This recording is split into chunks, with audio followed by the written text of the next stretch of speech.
வணக்கம்மா. நான் என் பேர் பாக்கியம். எங்கள் ஊர் பேர் வந்து புத்தூர் கிராமம். எங்களுக்கு வந்து கரூர் மாவட்டம் தோகமலை ஒன்றியம் புத்தூர் பஞ்சாயத்தில் நாங்கள் வாழ்ந்துக்கிட்டு இருக்கோம். எங்கள் கிராமத்தில் நாங்கள் மாற்றுத்திறனாளிகளாக 8 பேர் நாங்கள் குழு சேர்த்து 2013 12வது மாதம் ஆரம்பித்தோம். அதுலேருந்து இதுவரையிலையும் நான் செயல்பட்டு வளர்ச்சி பண்ணிக்கிட்டு இருக்கேன்.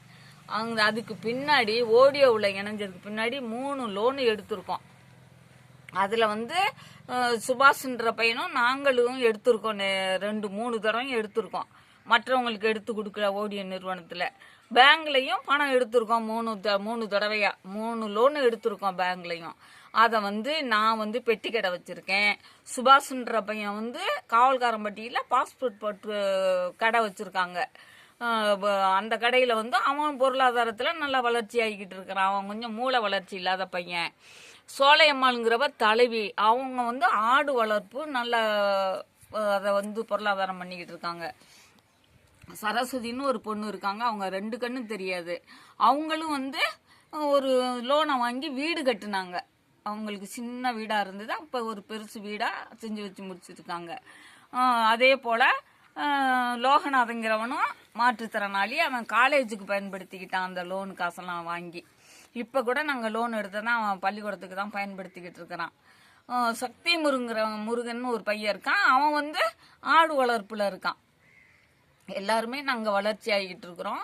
நான் வந்து இந்த புத்தூர் பஞ்சாயத்தில் வாழ்ந்துருக்கோம். எங்களுக்கு வந்து பராமரிப்பை வந்து எங்களுக்கு ஊக்கம் ஊட்டிக்கிட்டு கொடுக்குறவங்க பாப்பாத்தின்றவங்க சூப்பர்வைசரா வந்து எங்களுக்கு அந்தந்த டைமில் என்னென்ன நடக்குது, என்ன போகுது வருது, இதையெல்லாம் நீங்கள் பயன்படுத்துங்கம்மான்னு சொல்லி எங்களுக்கு ஊக்கப்படுத்துவாங்க. நாங்கள் அதன் மாதிரி பயன்படுத்திக்கிட்டு இருக்கோம். நாங்கள் வந்து எங்களுடைய பொருளாதாரத்தையும் நான் பெட்டி கடை வச்சு எல்லாம் பராமரிச்சுக்கிட்டு இருக்கேன். அதில் கிடைக்கிற வருமானம் எனக்கு மாதம் ஒரு நாள் 300 ரூபா கிடைக்கும், 250 ரூபா கிடைக்கும். அந்த காசை வச்சு நான் எனக்கு யாரும் உதவி இல்லை. நான் மட்டும்தான் என்னுடைய உழைப்பை வச்சு நான் பயன்படுத்திக்கிட்டு இருக்கேன். இப்பொழுது நான் முன்னாடி ஒரு ஆஸ்பரா சீட்டில் ஒரு குடி இருந்துக்கிட்டு இருந்தேன். இப்போ வந்து சின்ன வீடாக ஒன்று கட்டிக்கிட்டு இருக்கோம். எங்களுடைய உழைப்பில் நாங்களே வாழ்ந்துக்கிட்டு இருக்கோம்மா. நாங்கள் வந்து என்னோட சேர்ந்தங்க 8 பேரும் இப்பவும் 2 புதுசாக மாற்றுத்திறனாளிகளை என் குழுவில் இணைச்சிருக்கேன். இந்த வருஷத்தில் அவங்களும் பயன்படுத்தணும். அவங்களுக்கும் அடுத்து ஏதோ அவங்களுக்கு ஒரு நல்ல ஒரு தொகையை வாங்கி கொடுக்கலாங்கிற ஒரு எண்ணங்கள்.